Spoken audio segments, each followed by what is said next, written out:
Assalamualaikum warahmatullahi wabarakatuh. Alhamdulillah, alhamdulillahilladzi amarna an nanzura anfusana ma qaddamat lighad lianna hadhihi alhayata ad-dunya la'ibun wa lahwun lizadil ma'ad. Ashhadu an la ilaha illallah hada man sa'a ila dinillahi as-samad wa ashhadu anna muhammadan abduhu wa rasuluhu khairu da'in li masalihil ibad. Fasalawatullahi wa salamuhu ala nabiyil mustafa arsalahu ila darir rasyad wa ala alihi wa ashabihi wa man tabi'ahum bi ihsanin lil i'timad. Allahumma salli wa sallim wa barik ala sayyidina wa maulana Muhammad wa ala alihi wa sahbihi wa man tahazzabat nufusuhum bid-din as-salim li nail as-sa'adati wa ridahu ila bi'satil ajsad. Amma ba'du. Qala Allah ta'ala fil Qur'anil 'azim. A'udzu billahi minasy syaithanir rajim. Inna 'iddatash shuhuri 'indallahi 12 syahran fi kitabillahi yawma khalaqas samawati wal arda minha arba'atun hurum dzalikad dinul qayyim fala tadhlimu fihinna anfusakum.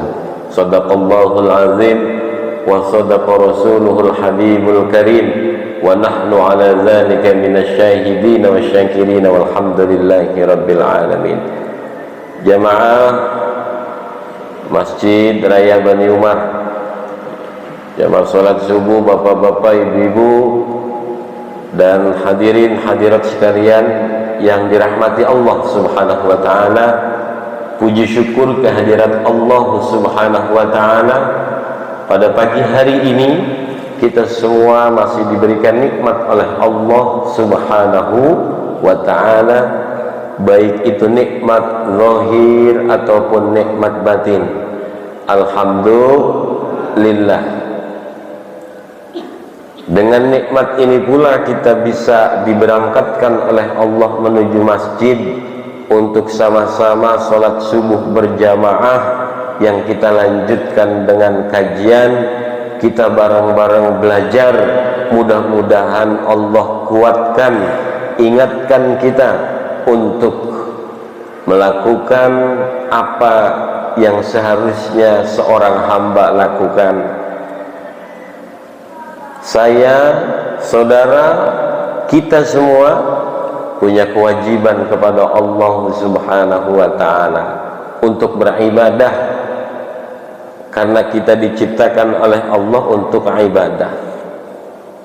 Mudah-mudahan ibadah kita semakin hari semakin Allah baguskan. Kita sehabis sholat, saya selalu saja membaca hadis yang sangat saya sukai. Kenapa? Karena ini menunjukkan ketidakmampuan kita. Hadis wasiat Rasulullah kepada Mu'adz bin Jabal. An Mu'adz bin Jabal radhiyallahu anhuma anna Rasulullah sallallahu alaihi wasallam akhadha biyadihi. Sungguh Rasulullah sallallahu alaihi wasallam menggenggam tangan Mu'adz seraya berkata, ya Mu'adz, wallahi, wahai Mu'adz, demi Allah, inni la uhibbuka, sungguh aku mencintai kamu. Usika, aku wasiatkan kepadamu, wahai Mu'adz, la tada'anna fi kulli duburi salatin taqulu Allahumma a'inni ala dzikrika wa syukrika wa husni ibadatika. Mu'adz, sehabis sholat kamu jangan pernah tinggalin, kamu berdoa kepada Allah. Allahumma ya Allah, a'inni ala dzikrika sungguh aku minta tolong bantuan kepadamu ya Allah agar aku bisa berzikir kepadamu. Yang memang nyatanya zikir kita belum maksimal. Selalu hadis ini saya sampaikan, kenapa? Agar kita semakin hari semakin bagus zikirnya. Karena memang Rasulullah tahu banget bagaimana zikir kita. Database kita sudah ada di Rasulullah sallallahu alaihi wasallam. Kenapa sih Rasulullah itu selalu bagaimana kemudian begitu khawatir kalau umatnya masuk neraka, khawatir kalau umatnya menderita? Rasulullah tidak mau kita ini menderita. Rasulullah tidak mau kita ini masuk neraka. Maka syafaat beliau itu fid dunya ilal akhirah, dari dunia sampai ke akhirat. Dan data kita itu sudah ada di Rasulullah SAW. Allah kasih zikir kita model kayak apa sudah dikasih tahu. Makanya kita kasih doa sama Rasulullah, Allahumma a'inni ala zikrika wa syukrika, ya Allah beri bantuan kepadaku, tolong aku di dalam bersyukur kepadamu. Yang memang kadang-kadang syukur kita kayak syukur-syukuran, sadar atau tidak kita kurang maksimal di dalam bersyukur. Bapak ibu sekalian, saya bilang kita berarti saya juga termasuk. Kita kan aku dan kau, aku dan kamu adalah kita. Saya tidak menuduh hanya bapak-bapak dan ibu-ibu, saya pun zikirnya kurang benar, saya pun syukurnya kurang benar. Makanya setiap habis sholat saya selalu ingat wasiat Rasulullah kepada Mu'adz bin Jabal untuk minta sama Allah agar Allah bantu dalam zikir, Allah bantu dalam syukur. Nah kita hari ini bersyukur nih, bersyukur kepada Allah. Kita diberangkatkan oleh Allah menuju masjid salat subuh berjamaah, dilanjutkan dengan bareng-bareng pengen cari tahu ilmu Allah walaupun sedikit biar kita bisa amalin, kan begitu. Kita pun bersyukur hari ini berada di tahun 1445 Hijriah, tahun baru, bulan Muharram, bulan yang dimuliakan oleh Allah Subhanahu wa ta'ala. Yang mana moga-moga di bulan ini pula kita dimuliakan. Mulai hari ini, mulai detik ini kita pasang niat betul untuk bisa bersungguh-sungguh menggapai kemuliaan di sisi Allah Subhanahu wa ta'ala. Karena ini bulan mulia nih, semakin banyak kita beramal, semakin dilipat gandakan oleh Allah tuh amal, pahalanya dilipat gandakan oleh Allah. Tapi ingat, kalau kita berbuat maksiat, berbuat dosa pada bulan ini yang mana Allah muliain ini bulan, kemudian kita tidak muliain, dilipat gandain dosanya oleh Allah Subhanahu wa ta'ala. Makanya hati-hati. Lalu yang ketiga, kita minta kepada Allah agar Allah membantu kita wa husni ibadatik, agar ibadah kita bagus. Ya Allah, tolong aku ya Allah agar ibadahku bagus. Makin hari makin bagus, kan makin hari makin tua, ya kan? Kalau nambah tahun berarti makin hari makin tua. Mudah-mudahan kita semua dibantu, ditolong oleh Allah agar ibadah kita makin hari makin bagus. Amin ya rabbal alamin. Bapak ibu sekalian yang dirahmati oleh Allah Subhanahu wa ta'ala, sebagaimana yang kita ketahui bahwa hari ini adalah berada pada tanggal berapa Pak? Oh kan ingatnya Masehi terus. Muharramnya itu kan Rebo, Kamis, Jumat, Sabtu. 4 ya, bener ya? 4 Muharram. Bapak-bapak sekalian, Muharram ini salah satu arba'atul hurum, 4 bulan yang dimuliakan oleh Allah. Inna iddatash syuhuri 'indallahi 12 syahra. Jadi Allah Subhanahu wa ta'ala menetapkan fi kitabillahi, Allah mencatat, menetapkan ada 12 bulan di sisi Allah Subhanahu wa ta'ala. Ada 12 bulan. Yauma khalaqas samawati wal ard, pada saat Allah menciptakan langit dan bumi, ditetapkan tuh 12 bulan. Nah, dari 12 bulan ini kita tahu, sering mendengarlah pelajaran ini. Minha arba'atun hurum. Dari 12 bulan ini ada 4 yang dimuliakan oleh Allah Subhanahu wa ta'ala. Apa aja, Pak? Dzulqa'dah, Dzulhijjah, Muharram. 3 nih berurutan nih. Lalu lompat Rajab. Jadi bukan apa namanya, kalau Ramadan istimewa, dia juga bulan mulia. Ramadan bulan yang paling mulia. Nah, di dalam bulan Muharram ini, tahun baru Hijriah ini, selalu saja kita ingat bahwa peristiwa hijrah, ya, kita ambil kata hijrahnya. Dalam kitab-kitab hadis selalu kami temukan bahwa bab niat itu berada di awal pembahasan. Dalam kitab Riyadhus Shalihin kan ada tuh apa? Innamal a'malu binniyat. Apal dah tuh ini mah ya. Sampai sini doang. Wa innama likulli imri'in ma nawa. Faman kana hijratuhu ila Allahi wa rasuli fa hijratuhu ila Allahi wa rasuli. Kata Nabi,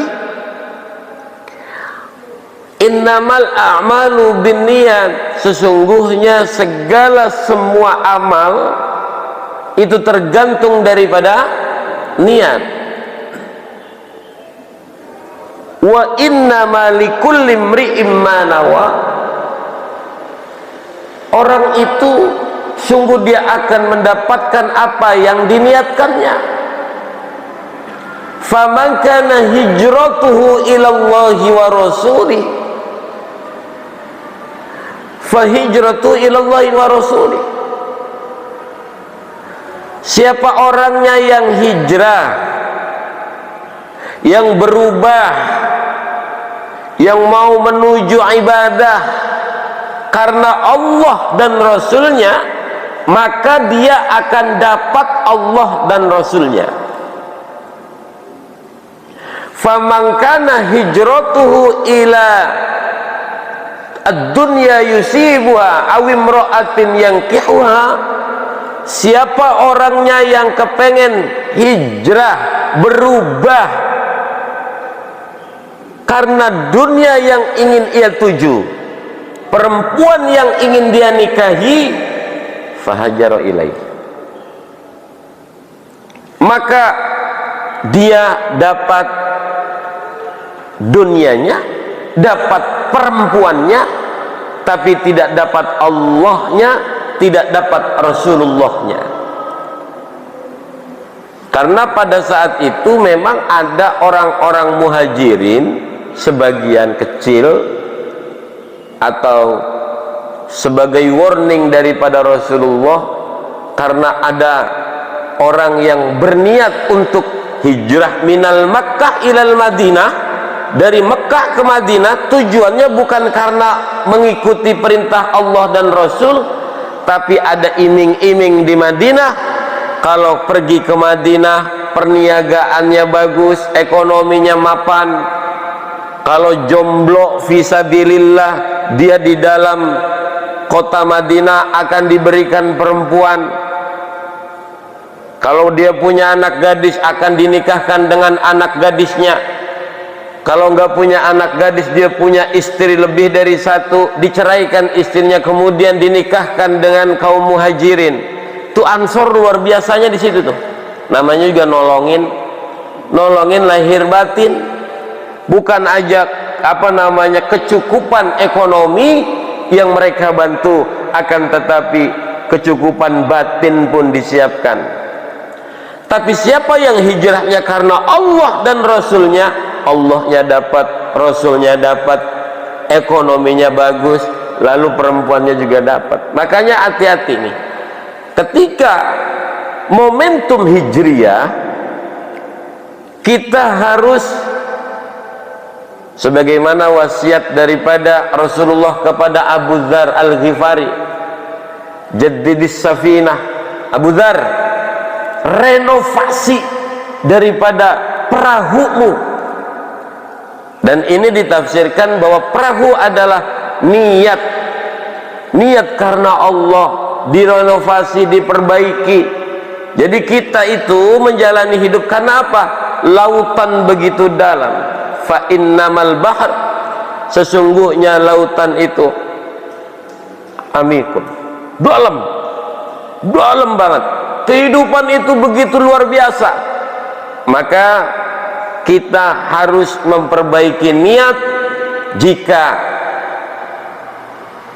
sempat kita doa, bukan sempat, harus kita berdoa kepada Allah agar Allah menguatkan niat kita di dalam setiap aktivitas kita karena Allah Subhanahu wa ta'ala. Terutama di bulan Muharram ini. Bulan Muharram itu bulan yang mulia, maka isi bulan mulia ini dengan akhlak yang mulia, husnul khuluq, akhlak yang bagus. Karena perintah Allah, fala tazlimu fihinna anfusakum, jangan kamu zolimi diri kalian, jangan kalian zolimi diri kalian sendiri. Orang bermaksiat itu dia sesungguhnya sedang menzalimi dirinya sendiri.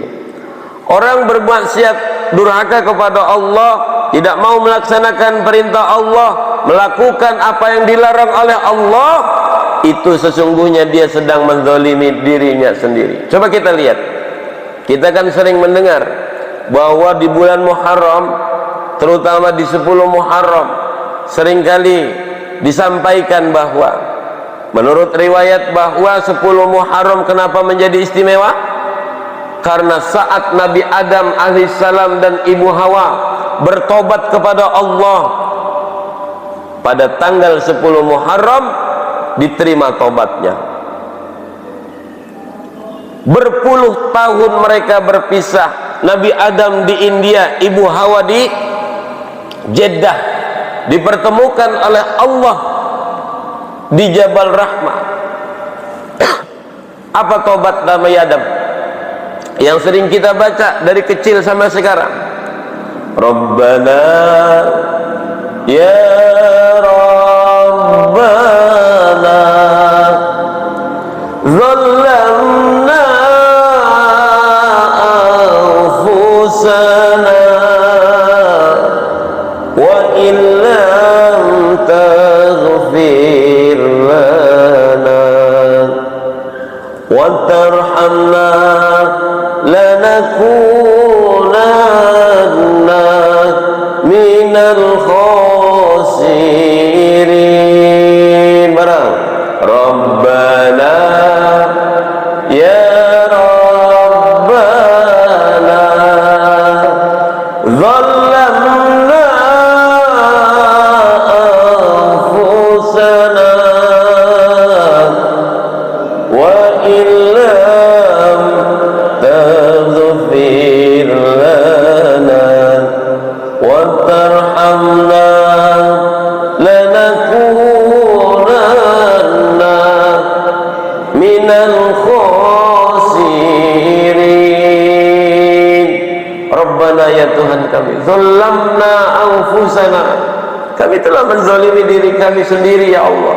Ingat, Nabi Adam itu kan kesalahannya satu, ya kan? Allah menakdirkan Nabi Adam berbuat salah, makan buah kekekalan atas bujuk rayu daripada iblis, yang mana iblis mencatut nama Allah untuk membohongi Nabi Adam. Makanya kalau ada penipu demi Allah itu sekarang itu ya warisan iblis. Itu Allah melarang kamu makan buah khuldi itu karena apa? Karena kamu tidak diperkenankan untuk kekal. Ditipu Nabi Adam sama iblis. Nabi Adam nggak nyangka ada orang yang berani catut nama Allah untuk berbohong. Makanya keturunan iblis banyak penipu pakai demi Allah tuh udah fasih banget, demi Allah ini anu gitu. Itu turunan tuh sifat-sifat iblis kayak gitu, nyatut nama Allah untuk bohongin orang. Makan buah khuldi, buah kekekalan, Nabi Adam diturunkan. Ini emang skenario Allah kan kayak gitu, diturunkan terus bertobat kepada Allah.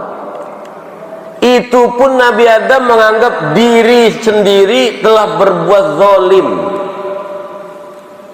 Pertanyaannya, kita udah makan barang haram itu berapa kali?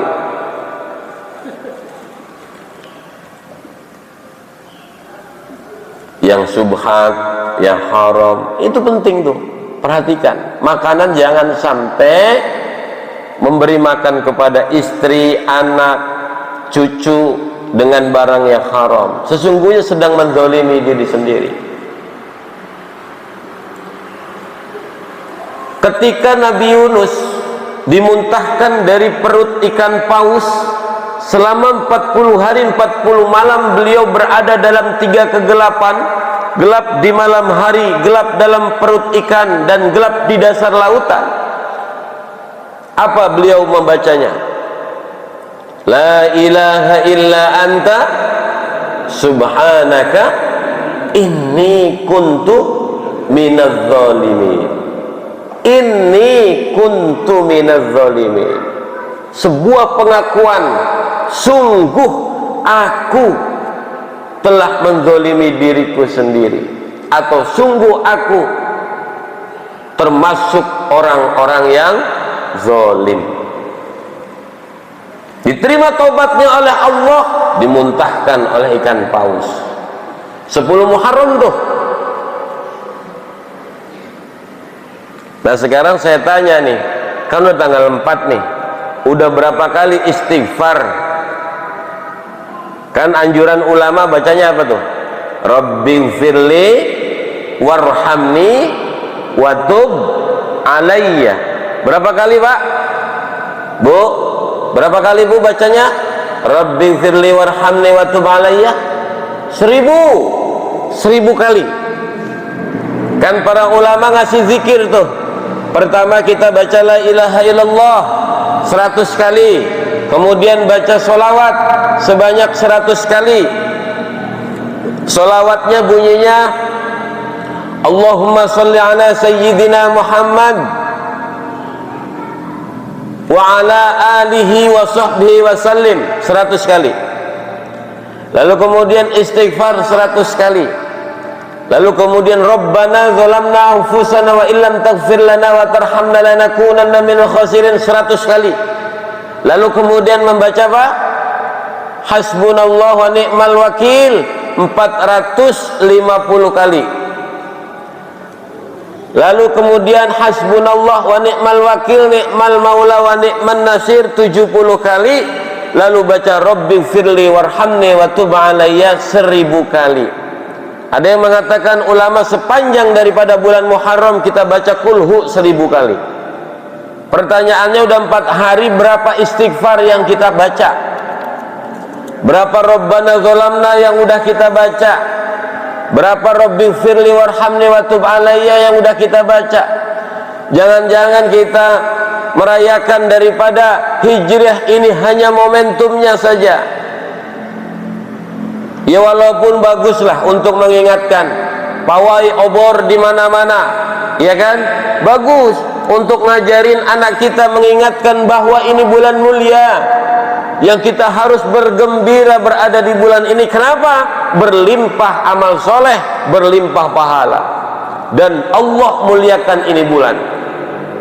Tapi sebaiknya setelah kita merayakannya, sebaiknya setelah kita bahagia di dalam kedatangan kita di bulan yang mulia ini, isilah bulan mulia ini dengan amalan-amalan yang soleh, kemudian kita tinggalkan yang buruk-buruk, kita bismillah untuk memperbaiki diri kita.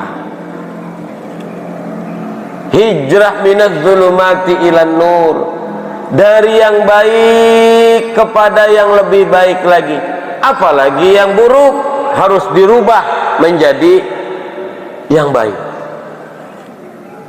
Isi dengan akhlakul karimah, dengan husnul khuluq. Kalau dulu kita menjadi pemarah, sekarang mah udah kurangin marahnya. Kalau dulu kita jadi orang pelit, gimana caranya kita menjadi orang dermawan? Orang dermawan gak harus kaya. Apa yang kita punya yang kita bisa berikan di jalan Allah, berikan. Kalau kita bisa memberikan anak yatim, berikan anak yatim. Tetangga yang kurang makan, berikan makanan. Yang dulu kita mulutnya asal keluar ucapan-ucapan yang tidak dipikirkan apakah itu akan menyinggung orang, menyakiti orang. Saat ini kita mulai menata kembali bahasa kita untuk bisa bagaimana ketika kita mengatakan sesuatu, lawan bicara kita menjadi orang yang senang berbicara dengan kita, bahagia. Mohon maaf, itu husnul khuluq itu, mohon maaf ya, kalau kita mau lihat lagi di dalam kitab Ihya Ulumuddin, Imam Ghazali beliau mengatakan bahwa orang yang disebut dengan memiliki akhlak yang baik itu, di sini ada mengatakan dia husnul khuluq adalah as-sabru alal adza wa ihtimalul jafa. Masya Allah. Yang namanya husnul khuluq itu, Pak, dia bukan apa namanya berbuat baik, umpamanya ngomong sopan, bukan sekedar itu. Belum dikategorikan husnul khuluq. Orang nunduk ketemu orang yang lebih tua, bisa jadi nunduknya itu pura-pura. Coba, dahsyatnya yang disebut dengan husnul khuluq itu bukan hanya sopan bicara, bukan hanya sopan sikap, tapi apabila dia dihina, dia bisa tahan diri. Apabila dia menderita, dia sabar. Coba, mohon maaf ya, ini kayaknya saya belum ini, mungkin bapak-bapak sudah, ibu-ibu sudah. Contoh, kan gampang Pak berbuat baik sama orang tua mah, betul gak? Bu, berbuat baik kepada suami sih sebenarnya gampang. Tapi ketika, mohon maaf, bapak dihina sama istri, gimana? Kuat gak? Ketika ibu dihina, dicaci maki sama suami, kuat apa enggak itu? Kalau dia sabar terhadap derita itu, sesungguhnya dia adalah orang yang memiliki akhlak yang bagus. Ini di tangga nih, tetangga baik, kita berbuat baik mah gampang. Halo Pak, tetangga berbuat baik sama kita nih, terus kita berbuat baik, gampang gak? Gampang. Tetangga ngasih kolak, kita ngasih semur jengkol, itu gampang. Coba kalau tetangga gak usah rusak daripada pagar rumah kita, melengos aja ketemu kita, mampukah kita memberi kolak ke tetangga itu? Repot kan? Berat gak Pak? Berat. Kata Imam Ghazali begitu. Imam Ghazali itu beliau mengajarkan kepada kita untuk apa? Ia mengikuti Rasulullah Sallallahu Alaihi Wasallam. Coba lihat Rasulullah, itu husnul khuluq tuh. Emang Rasulullah itu kan luar biasa, innama bu'itsu liutammima makarimal akhlak. Wong diludahin, ketika dia sakit kon jenguk gitu loh, bawa makanan lagi. Itu husnul khuluq, itu akhlak yang baik, akhlak yang mulia. Ya kayak gitu. Kalau sekedar kita memberi sesuatu kepada tetangga yang berbuat baik itu gampang. Kalau kita melakukan sholat itu emang kewajiban, zakat ya memang kewajiban. Nih ada hadis kan gini, ittaqillaha haitsuma kunta wa atbi'is sayyi'ata hasanata tamhuha. Awas, takwalah kamu di mana saja kamu berada, dan iringi perbuatan burukmu di masa yang lalu dengan perbuatan yang baik.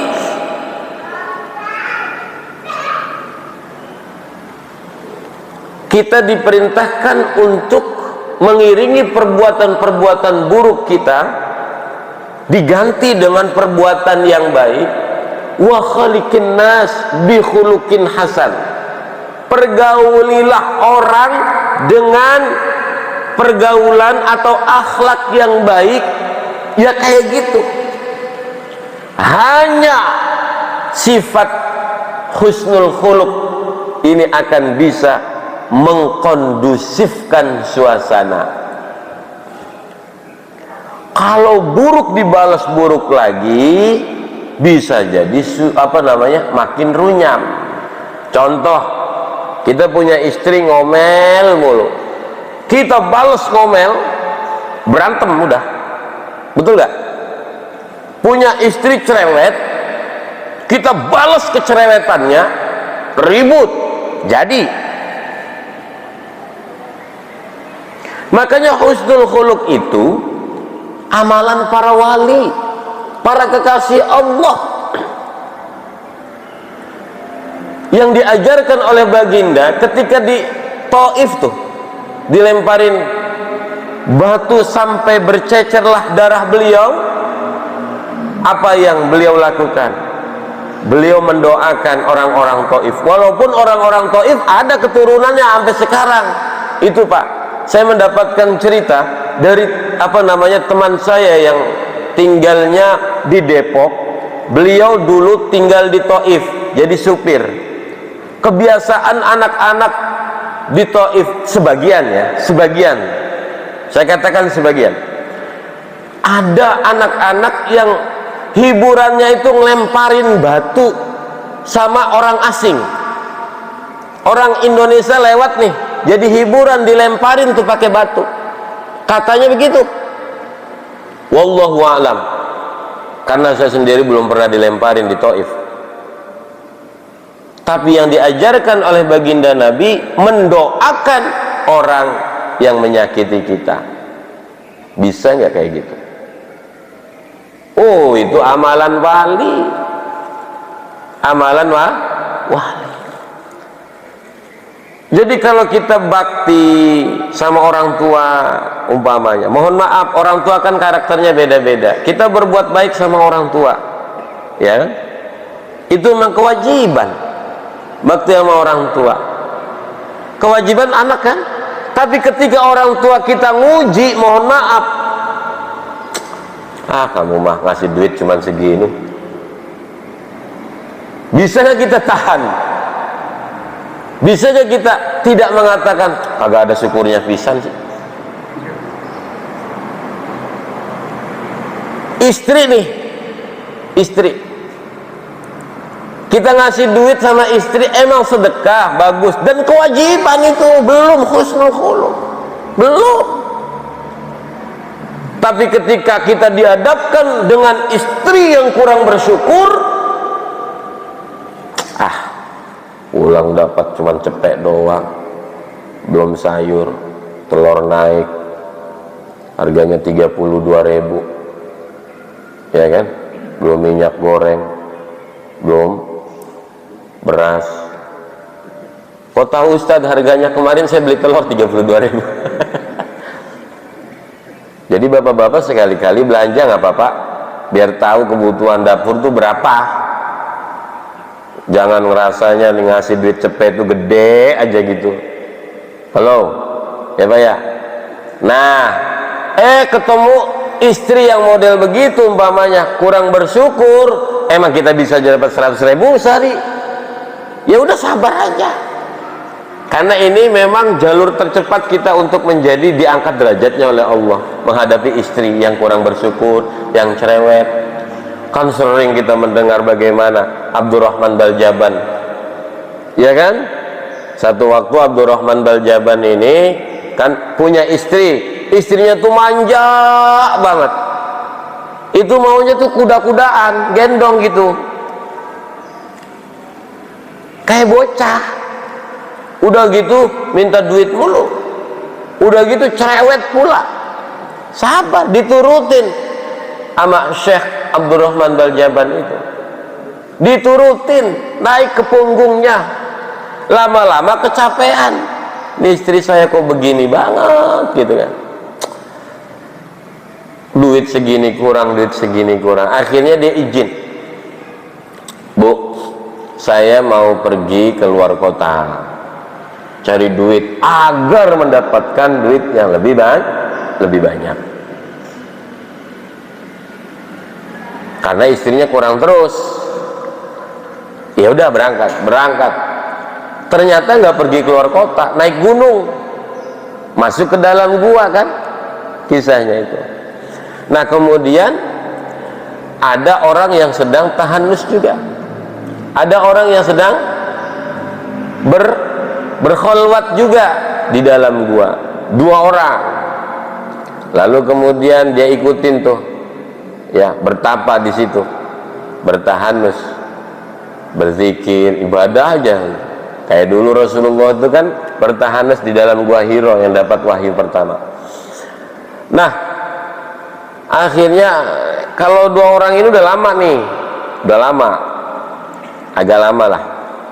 Kok dia bisa bertahan? Pas ngeliat pagi-pagi tuh sarapan gitu, hanya ngucap apa gitu, didengerin gak kedengeran gitu. Turun tuh orang pertama tuh, nasi, ya kita anggap aja lah nasi kebuli gitu ya, 1 nampan buat sarapan bertiga, nasi kebuli.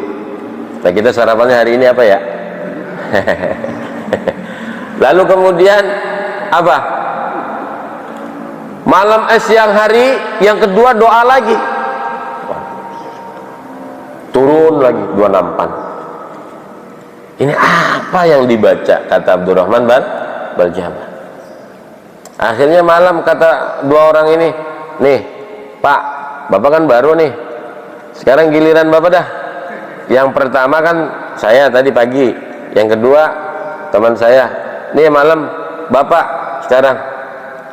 Akhirnya turun 3 tuh setelah dia doa, nasi kebuli 3 nampan, makan dah tuh dia.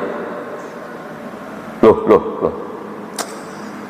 kamu anak baru istilahnya gitu, anggota baru kok udah bisa nurunin 3 nampan. Kamu baca apa emang? Ya saya minta sama Allah, saya bertawassul kepada Allah, kata Abdurrahman Baljaban. Saya bertawassul kepada orang yang kalian tawasuli. Ya Allah, kabulkan permohonanku, berikan makanan kepada kami demi, atau kami bertawassul kepada orang yang mereka berdua tawasuli. Nggak nyebut namanya, emang kagak tahu. Oh gitu. Sekarang saya mau nanya, emang kalian selama ini dapat makan begitu? Iya. Emang kalian tawasulnya kepada siapa? Katanya. Wah, wali. Di bawah itu ada wali gede, wali besar, sangat dimuliakan oleh Allah, tapi dia sendiri nggak tahu bahwa dia wali. Oh iya, kenapa? Siapa namanya? Oh, dia punya nama Abdurrahman Baljaban. Dia punya istri cerewet, dia punya istri sangat menjengkelkan, tapi dia bersabar terus terhadap kelakuan istrinya. Nama siapa itu? Abdurrahman Baljaban. Orangnya ada di mana? Di hadapannya.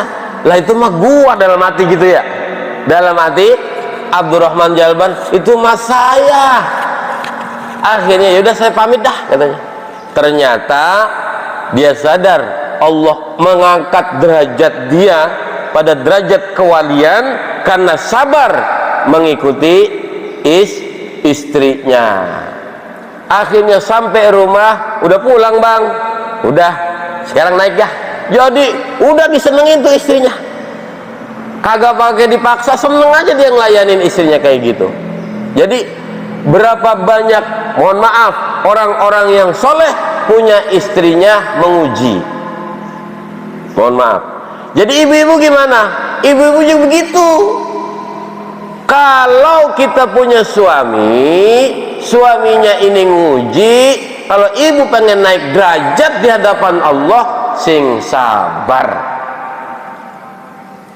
Ini husnul khuluq. Karena apa? As-sabru 'alal adza wa ihtimal jafa. Dia sabar terhadap derita, dia sabar terhadap hinaan. Nah kita mah dihina sedikit aja udah nyap-nyap, lapor ke polisi, pencemaran nama baik. Ya gitu kan, pencemaran nama baik. Repot pak, susah. Kalau saya belum bisa itu masih belum bisa. Husnul khuluq.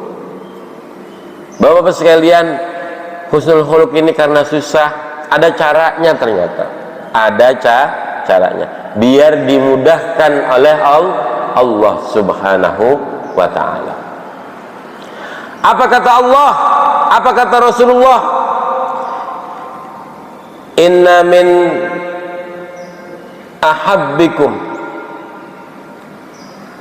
inna min uhibbakum ilayya wa aqrabakum minni majlisan yaumal qiyamati ahasinakum akhlaqa. Kata Nabi, awas nih, saya akan selaraskan gimana caranya.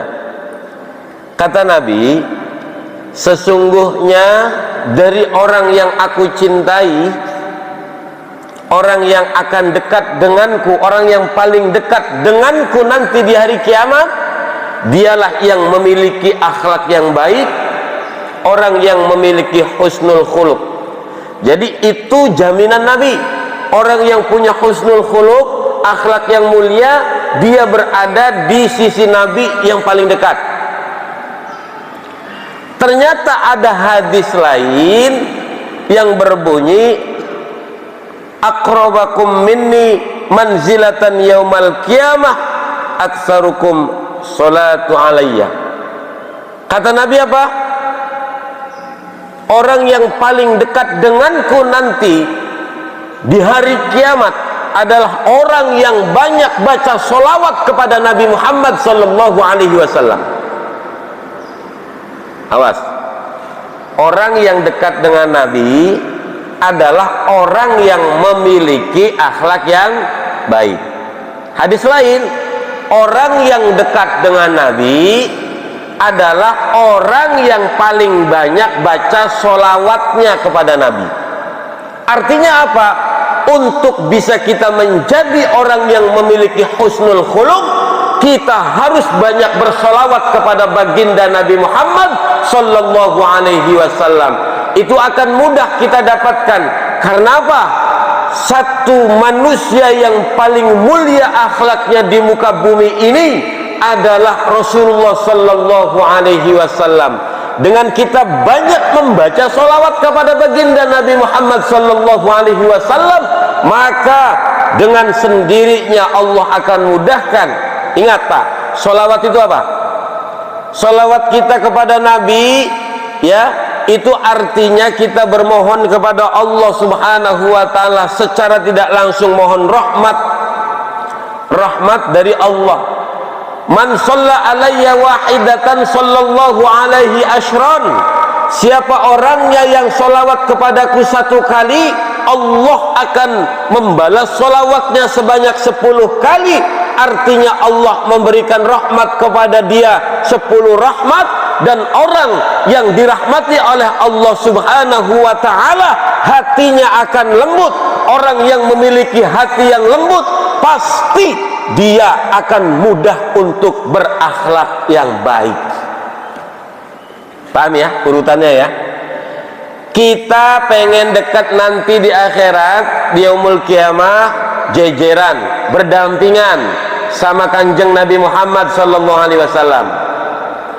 Kata Nabi, orang yang akan dekat denganku nanti hari kiamat, orang yang memiliki akhlak yang baik. Di hadis lain, orang yang kepengen dekat dengan Nabi, dia orang yang paling banyak baca sholawatnya. Artinya orang yang memiliki akhlak yang baik sudah pasti dia banyak baca sholawat kepada Nabi. Allahumma sholli ala sayyidina Muhammad. Sallallahu ala Muhammad sallallahu alaihi wasallam. Sallallahu ala Muhammad sallallahu alaihi wasallam. Kita bersolawat kepada Nabi. Itulah kenapa kita kudu banyak-banyak solawat kepada Nabi. Allah akan melembutkan hati kita dengan rahmatnya, dan kita bisa mengisi Muharram ini dengan apa? Akhlak yang mulia. Pasti Pak, mohon maaf, orang yang banyak berzikir, zikir apapun itu, tanpa dia melibatkan solawat kepada Nabi, hatinya tidak akan lembut. Berapa banyak orang yang dia pintar, dia ilmu, tapi dia tidak pernah bersolawat kepada Nabi, hatinya kaku. Jadi kalau pengen hati kita lembut, yang pada gilirannya hati lembut itu akan membentuk kita memiliki akhlak yang mulia, banyak bersolawat.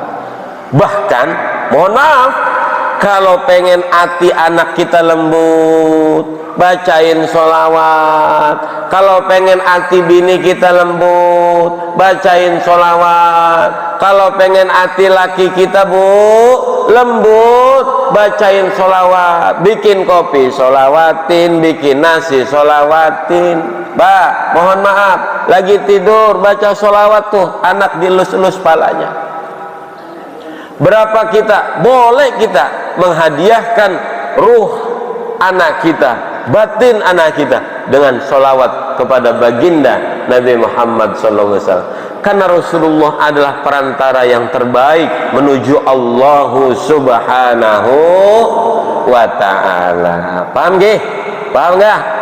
Iya, insya Allah mudah-mudahan Muharram ini kita bisa memiliki atau memperbagus akhlak kita. Kita memuliakan akhlak kita sembari mohon sama Allah. Tentunya Allah yang mampu untuk membaguskan akhlak kita dengan bersalawat. Terus kita mohon sama Allah, karena kita kan kepengen deket Pak sama Nabi nanti di hari kiamat. Siapa yang gak kepengen? Betul gak? Boleh pada hari ini secara fisik Rasulullah sudah wafat, tapi Rasulullah masih bekerja Pak, dengan rahmat Allah itu. Allah Subhanahu wa ta'ala masih memperkerjakan Rasulullah, tanda kutip ya, mempekerjakan tuh artinya apa? Untuk membantu kita umatnya yang sangat dicintai olehnya. Ayo kita banyak-banyak sholawat, insya Allah. Sholat apa Ustaz? Apa aja, sallallahu ala Muhammad, sallallahu ala Muhammad, sallallahu. Ya, boleh baca sholawat Fatih, boleh baca sholawat munjiat sebanyak-banyaknya. Kapan Ustaz? Saat duduk, saat berdiri, saat pergi naik mobil, naik motor, bertani, bekerja. Jangan lupa baca sholawat kepada Nabi. Itu janji Rasulullah, garansinya dekat sama Rasulullah nanti di akhirat. Ya, pengen gak sih dekat sama Rasul? Pengen lah gitu. Kita ini kadang-kadang sama artis, sama pejabat aja kepengennya selfie kok. Masa sama kanjeng Nabi Rasulullah SAW kita nggak mau deket sih? Ya udah, pengen deket dia baca salawat kepada Rasulullah SAW. Saya rasa itu saja yang bisa saya sampaikan, moga-moga sekali lagi Allah muliakan kita di bulan yang mulia ini. Amin ya rabbal alamin. Al-Fatihah. A'udzu billahi minasyaitonir rajim. Bismillahirrahmanirrahim. Alhamdulillahi rabbil alamin arrahmanir rahim maliki yaumiddin. Iyyaka na'budu wa iyyaka nasta'in. Ihdinas siratal mustaqim. Siratal ladzina an'amta 'alaihim ghairil maghdubi 'alaihim waladdallin. Amin.